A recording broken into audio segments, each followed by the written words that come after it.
Exercise 6.2, the question in which two mirrors are given which are parallel to each other, and the ray AB is incident on it, which is gets reflected from point B and it strikes at C, and from C it gets again reflected to D.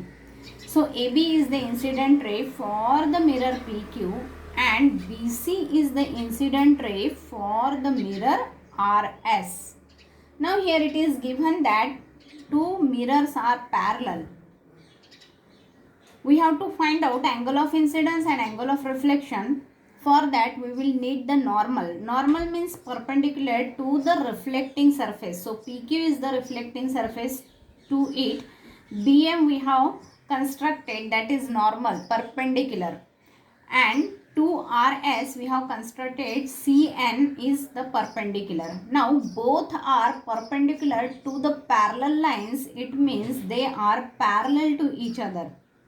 Okay, now here we should use the laws of reflection. Laws of reflection says that the angle of incidence should be equal to the angle of reflection. Now here, what is the angle of incidence? Angle of incidence is angle ABM, this angle, and angle of reflection will be MBC. So we have represented angle of incidence by I1 and angle of reflection by R1. So we have written here I1 is equal to R1. Similarly, for the mirror RS, this is the incident ray, this is the reflected ray. So I2 will represent the angle of incidence and R2 will represent the angle of reflection. So this we got and we name it as the equation 1. Now as we can see that BM and CN, they are parallel to each other. Okay. And BC is the transversal. If they are parallel to each other, this line and this line, they are parallel to each other and this is the transversal. So I can say that this R1 that will be equal to I2.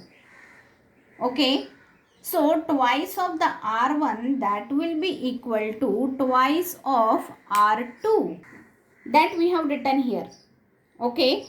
So now R2 means what? 2 times of R2. R1 means what? R1 plus R1. But already we have written what is R1. R1 is nothing but the I1. So at one place instead of R1 we have kept I1.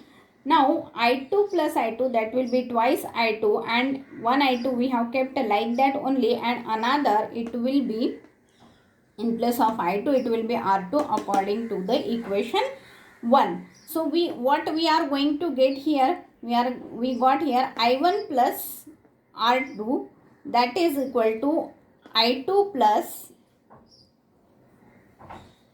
R2. Now what is I1 and R1 here? We can see that I1 and R1, that is nothing but this angle, and I2 plus R2, that is this angle, whole angle.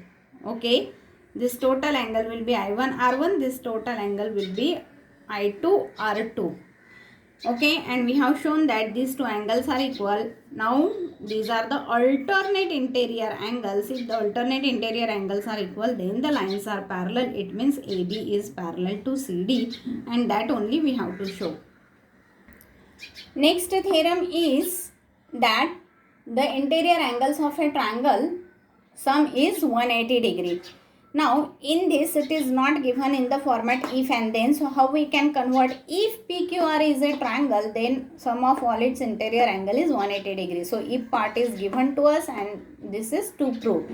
Now here we cannot prove it like this, so we need the construction, and for that we have drawn a line parallel to QR. You can draw the line parallel to any one of the side passing through the third vertex. Now we have drawn passing through P and parallel to QR. So AB is parallel to QR. So you can see that if AB is parallel to QR and PQ will be the transversal, then angle 4 and 2, this will form alternate interior angle. Same way, if AB is parallel to QR and PR is the transversal, then 5 and 3, these will form alternate interior angles. We can see here angle 4 plus 1 plus 5. this is equal to 180 degree, but angle 4 is equal to 2 because they are alternate interior angles, and angle phi is equal to 3 because they are alternate interior angles. Okay, you should write down here reason alternate interior angles. Here also alternate interior angles. Now, so we got here that in place of angle 4 it will be 2 and in place of angle 5 it will be 3. So all the interior angles of a triangle that is equal to 180 degree.